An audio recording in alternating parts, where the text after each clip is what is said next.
چې خپل قسم خپل وعده ماتوي په زړه یې څه دي چې مې زړه ماتوي خدایه د ښکلو زړونه ودردوي چې د مینو زړونه نه ماتوي.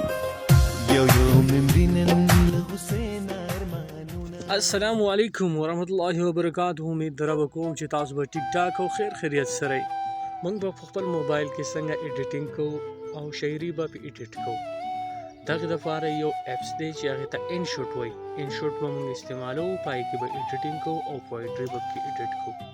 پویټري چې هغه ګرین سکرین وي او که بلیک سکرین وي هغه به موږ ایډیټ کوو. نو تاسو موږ سره اوسئ، موږ به تاسو ته ایډیټینګ کوو. اگر تاسو که زموږ په چینل باندې نوي یې نو زموږ چینل ځان سره سبسکرایب کړئ او د بیل آیکن ووهئ چې تاسو ته زموږ د نوي ویډیو نوټیفیکیشن راځي. د هغې آغاز به موږ د انشوټ نه کوو. انشوټ ته به موږ پلی سټور ته به ځو، پلی سټور کې به هغه ډاونلوډ کوو.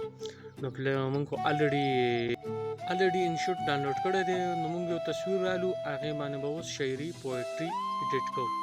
د ټول نه مخکې به موږ تصویر راواغستو، اوس به موږ زوم کوو، تصویر به ایډیټ کوو. تصویر موږ ایډیټ کوو، ریډیم کوو. اوس به موږ ځو په ګرین سکرین پویټري به رالو. ګرین سکرین پویټري چې موږ راوالو، په دې تصویر باندې به ګرین سکرین پویټري ولګو چې ګرین سکرین پویټري کله ایډیټ کړی دلته کې چې راشي دې ځای کې دا اپس موږ کلیک کوو. دا اپس موږ کلیک کوو، موږ لاړو ګرین سکرین پویټري رالو. ګرین سکرین پویټري موږ راواستله. اوس هغه موږ رازوم کوو چې موږ په خپل تصویر باندې ایډیټ کوو. موږ په خپل تصویر باندې دغه شاعري ولګوله. اوس به ته دا ګرین سکرین ختمو. د ګرین سکرین لپاره به موږ هلته لاړ شو. ګرین سکرین کې کومکي به استعمال کړو چې کومکي کله استعمال کړل ګرین سکرین ته موږ ختم کړو. اوس چې موږ ګرین سکرین ختم کړو، اوس به موږ تاسو ته دغه ویډیو ایډیټینګ کوو، پلی کوو به تاسو ګورئ موږ سره. موږ دغه ویډیو ایډیټ کړله او د هغې چې کوم ګرین سکرین و هغه ته موږ لرې کړو. نو تاسو نورې ویډیوګانې هم کولی شئ. که تاسو ویډیو غواړئ چې موږ ګرین سکرین ویډیو د کوم ځای نه راوړو، یوټیوب کې سرچ کړئ ریاض شاهین ټایپسټ.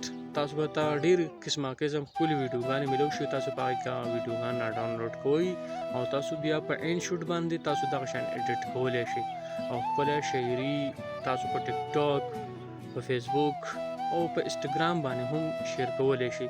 دا ویډیوګانې تاسو مختلفو اپس ته خېږولی شئ او تاسو دغه شان دغه ویډیو اوس که موږ پکې که تاسو چېرې ویډیو کې چینج غواړئ نو تاسو خپل کروموکي ته راشئ او په هغې کې به تاسو اپس ولګوئ. هلته کې چې اپس ولګوئ ستاسو د ویډیو به هم چینج شي او شکل به بیا داسې راوړي.